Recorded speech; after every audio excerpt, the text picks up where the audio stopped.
It didn't begin with a grand plan. It began with shoes, a rumor of a supply of shoes in a small Pennsylvania town called Gettysburg. For thousands of weary, footsore Confederate soldiers, it was a promise of relief. They had no idea they were marching toward the meat grinder, the turning point of the entire Civil War. They didn't know that over the next 72 hours, this quiet town and the hills surrounding it would be soaked in the blood of over 50,000 men. This isn't just the story of a battle, this is the anatomy of a slaughter, a 3-day cascade of fatal errors, moments of impossible bravery, and one final suicidal charge that would doom an army. To understand the catastrophe, you have to understand the terrain. Gettysburg was a road hub. 10 roads converged there, making it a natural choke point. The man who saw this first wasn't a general of infantry, but a cavalryman, John Buford, a tough, clear-eyed professional. Arriving on June 30th, he saw the high ground south of town, Culp's Hill, Cemetery Ridge, and knew instantly that this was the place to fight. He wrote to his commander, "The enemy will attack in the morning." He was resolved to hold that ground at any cost, buying time for the Union Army to arrive. But his 2 small brigades, just 2,700 men, were about to face the vanguard of Robert E. Lee's entire army. The first mistake of the battle wasn't Lee's. It was the Union's for not having their army already concentrated on that perfect defensive ground. Buford was about to pay the price for that delay. Morning, July 1st, Henry Heth's division of Confederates marched down the Chambersburg Pike, expecting nothing more than local militia. What they found was Buford's cavalry, dismounted and spread thin along McPherson's Ridge. Buford's men weren't armed with fast-firing rifles like the infantry. They had single-shot carbines, slow to load but accurate. Their job wasn't to win, it was to delay, to be a thorn in the side of the rebellion. For 2 agonizing hours, they did just that, firing, falling back, reforming, firing again. They created the illusion of a much larger force, baffling the Confederates, and crucially, buying precious time. Every minute that ticked by was another minute for the Union's lead infantry, the I Corps, to march to the sound of the guns. Buford could see them coming, a cloud of dust on the road south, but could they get there in time? The first Union infantry to arrive were the best in the Army, the Iron Brigade. Men from Wisconsin, Michigan, and Indiana, famous for their tall black hats and their ferocious fighting reputation. Their commander, Major General John Reynolds, was one of the most respected officers in the Union. He rode ahead, met with Buford, took one look at the situation, and knew this was the place. He sent a message to General Meade, "We will fight them inch by inch." He personally led the Iron Brigade into the fray, shouting, "Forward, men, forward, for God's sakes, and drive those fellows out of the woods." Those were his last words. A single bullet struck him in the back of the neck, killing him instantly. The Union had secured the field, but had lost the brilliant commander who understood its importance. The fighting on McPherson's Ridge was brutal. The Iron Brigade lived up to its name, shattering the first Confederate wave. But the battle was escalating far beyond anyone's control. And now the Confederates made their first critical error, not of tactics, but of command. Robert E. Lee arrived on the field around midday. He had explicitly ordered his generals not to bring on a general engagement until his entire army was concentrated. But here it was, a full-blown battle, started by a general looking for shoes. Lee was a brilliant commander, but he operated with a loose command style, giving his subordinates broad, discretionary orders. He trusted them to see the situation and act. On this day, that trust would begin to unravel. As the Union I Corps was desperately holding on west of town, a new threat appeared from the north. Richard Ewell's Confederate Corps slammed into the flank of the Union 11th Corps. The 11th Corps was the Army's unlucky child.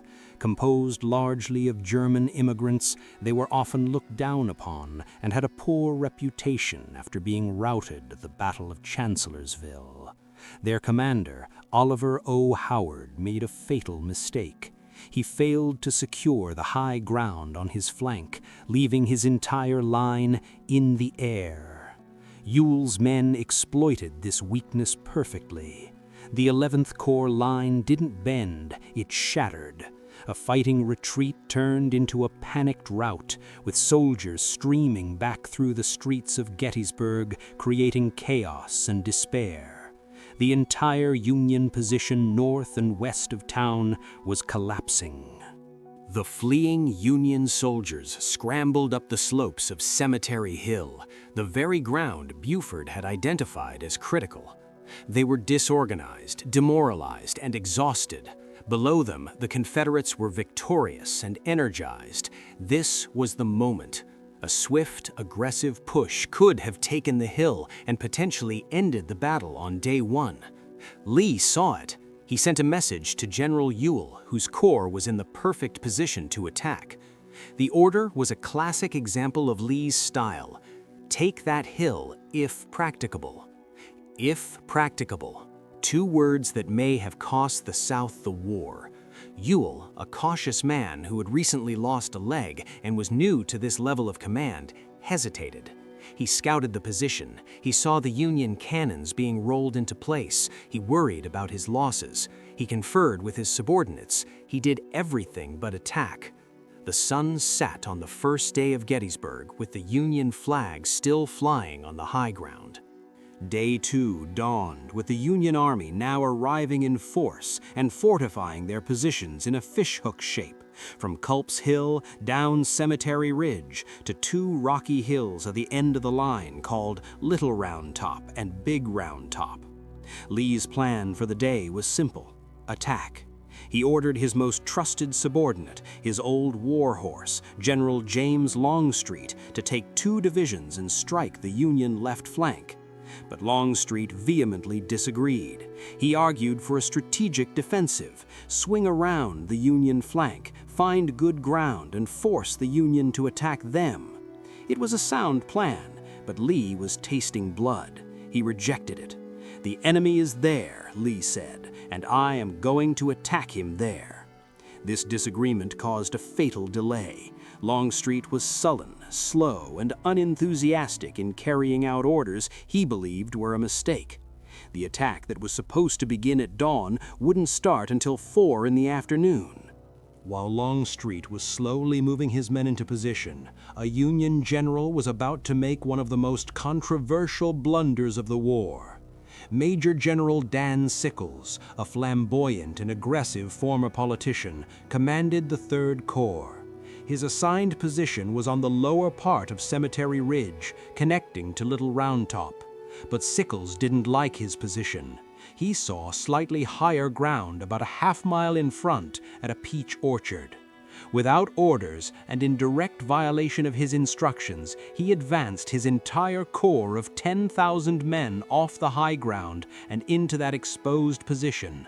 He created a salient, a bulge in the line that could be attacked from 3 sides, and he left the crucial anchor of the entire Union line, Little Round Top, completely undefended.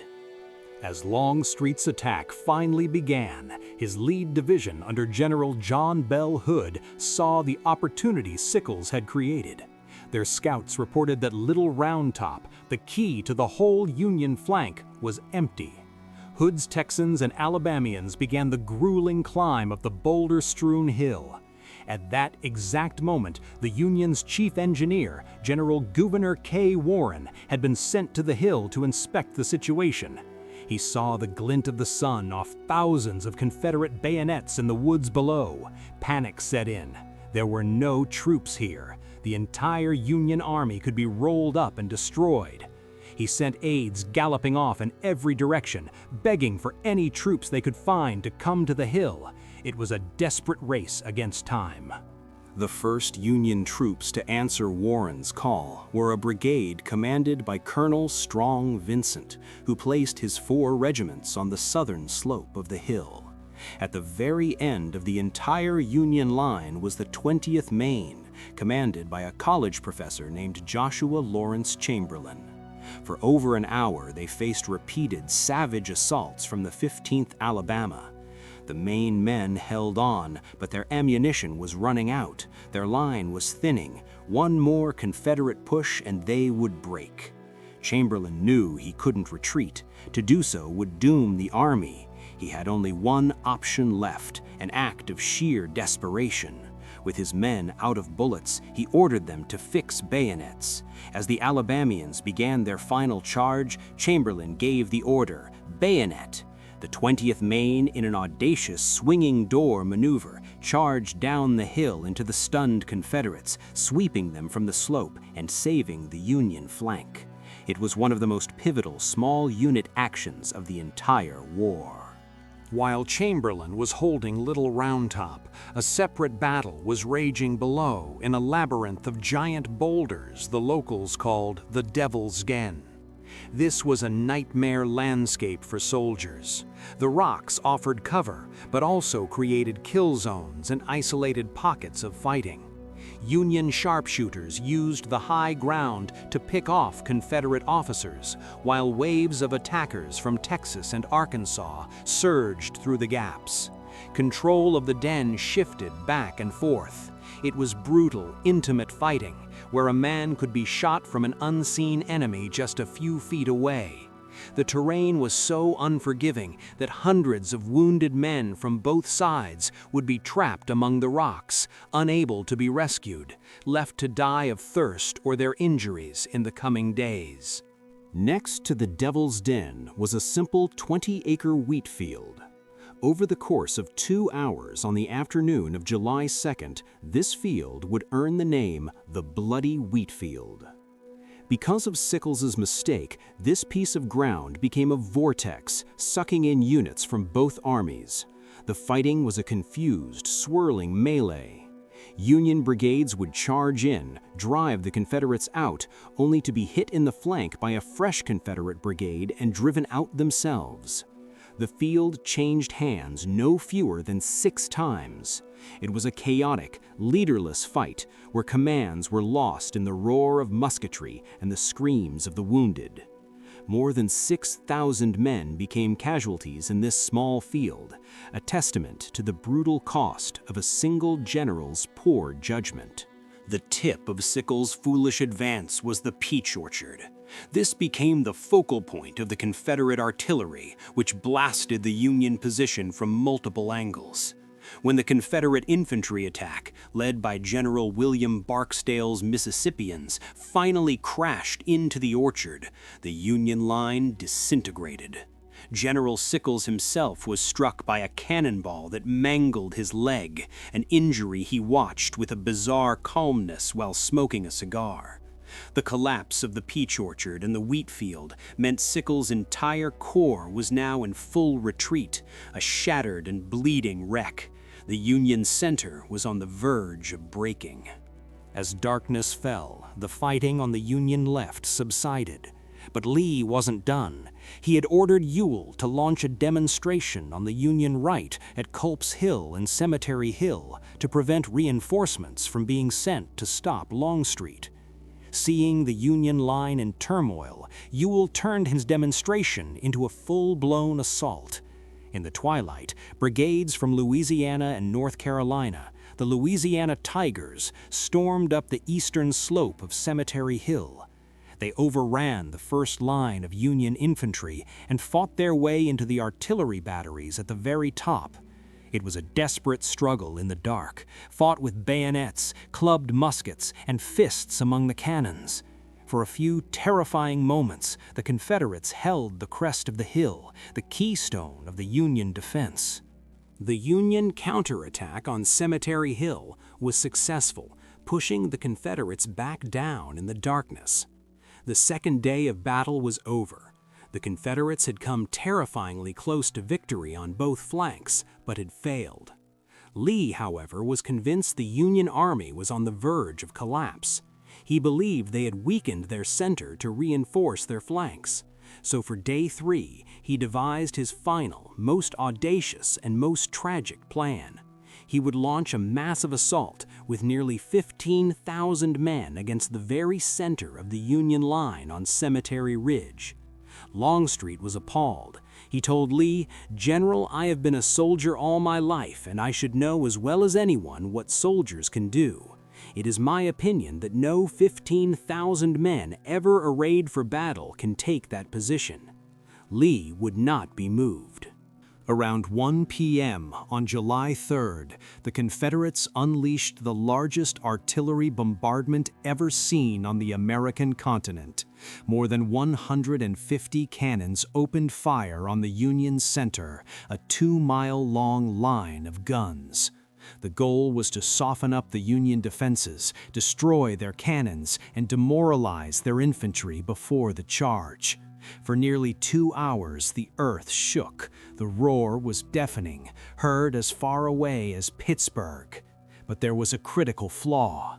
The Confederate gunners, blinded by the immense smoke, consistently overshot their targets. While they created hell for the rear areas of the Union line, the front-line infantry, hunkered down behind a low stone wall, remained largely unscathed. The Union artillery chief, Henry Hunt, cleverly ceased fire to conserve ammunition, tricking the Confederates into thinking their barrage had been successful. Then the guns fell silent. An eerie quiet descended on the battlefield. From the woods on Seminary Ridge, the Confederate assault force emerged. 3 divisions, led by Generals George Pickett, Johnston Pettigrew, and Isaac Trimble. Nearly 15,000 men marching in immaculate order with flags flying as if on parade. They had nearly a mile of open field to cross. As they marched, the Union artillery, which they thought had been destroyed, opened up with a vengeance. Solid shot tore gaping holes in the Confederate ranks. Then canister, huge shotgun-like blasts, shredded the lines. But they didn't stop. They closed ranks and kept coming. It was an act of almost unbelievable courage, a spectacle of valor and doom that mesmerized the Union soldiers watching from behind their stone wall. Against all odds, a few hundred Confederates, a mere remnant of the original force, actually reached the Union line.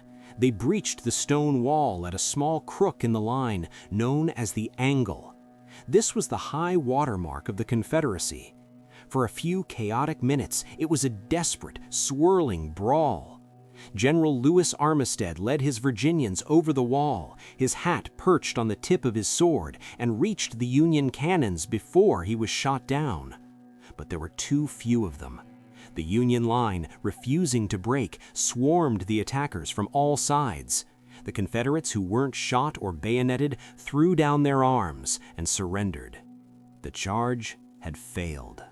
The retreat was even worse than the advance. The survivors staggered back across the mile of open ground, hunted by artillery and rifle fire the entire way. Of the nearly 15,000 men who made the charge, more than half were killed, wounded, or captured in less than an hour. It was a complete and utter catastrophe. As the broken remnants of his divisions stumbled back to the Confederate lines, Robert E. Lee rode out to meet them. He was a picture of anguish. To the survivors, he repeated over and over, "It is all my fault. It is all my fault." He told one general, "This has been my fight, and upon my shoulders rests the blame." In that moment, the aura of invincibility that had surrounded Lee was shattered forever. July 4th, 1863, the 87th anniversary of the nation's independence. It began to rain, the torrential downpour that soaked the battlefield and the thousands of dead and wounded lying upon it.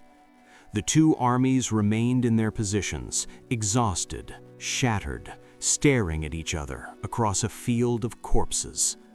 Lee expected a Union counterattack. It never came. General Meade, the Union commander, was cautious. His army had also suffered terribly, and he was content to have held the field. For Lee, there was nothing left to do. His army was wrecked, his invasion a failure. Under the cover of darkness and rain, the Army of Northern Virginia began its long, sorrowful retreat back to the South. The retreat was an ordeal of unimaginable suffering. The Confederate wagon train of wounded stretched for 17 miles. It was a train of misery, bumping and jolting over muddy, rutted roads in the pouring rain. Most of the men had received no medical attention. Their wounds were festering, their bodies racked with pain and fever. An officer described the sound coming from the wagons as a long, agonizing cry of mortal pain, a groan of universal concert. Men begged to be left on the side of the road to die. This was the unseen hell of Gettysburg, the horrific aftermath of the 3 days of slaughter. It was the price of all the mistakes, all the failed charges, and all the misplaced valor. When the smoke cleared and the rain stopped, the scale of the carnage was revealed. 51,000 casualties, more than in any other battle of the war. The town of Gettysburg, with a population of just 2,400, was turned into one vast, stinking hospital. Every church, every school, every public building was filled with the wounded. The fields were a carpet of the dead, bloated and blackened under the summer sun. It was a butcher's bill that staggered the nation, north and south. It was the price paid for a meeting engagement that spun out of control, for a discretionary order that wasn't taken, for an unauthorized advance off high ground, and for one final desperate gamble against a wall of fire. Today, Gettysburg is a place of quiet reflection, covered in marble and bronze. But the ground remembers. Every monument marks a place of sacrifice, often the result of a critical mistake. Ewell's hesitation on day 1, Sickles' insubordination on day 2, and Lee's unshakable and ultimately fatal belief in the invincibility of his men on day 3. Gettysburg wasn't just a Union victory, it was a Confederate defeat, born from a series of errors in judgment that compounded one another until the Army's offensive power was irrevocably broken. The Army of Northern Virginia would fight on for nearly 2 more years, but it would never again have the strength to invade the North. The high tide had been reached, and it had receded in a wave of blood. The Battle of Gettysburg is often remembered for its heroes, Chamberlain, Buford, Armistead. But its most profound lessons lie in its mistakes. It's a brutal reminder that history isn't an inevitable march, but a fragile thing, balanced on the decisions of flawed human beings under unimaginable pressure. A search for shoes becomes a battle. A discretionary order becomes a missed opportunity. A moment of arrogance becomes a field of slaughter. The anatomy of this battle is written in blood, a permanent scar on the American landscape, teaching us that the line between a glorious victory and a doomed charge can be as thin as a single fatal mistake. Which of these errors do you believe was the most decisive? Let us know in the comments below.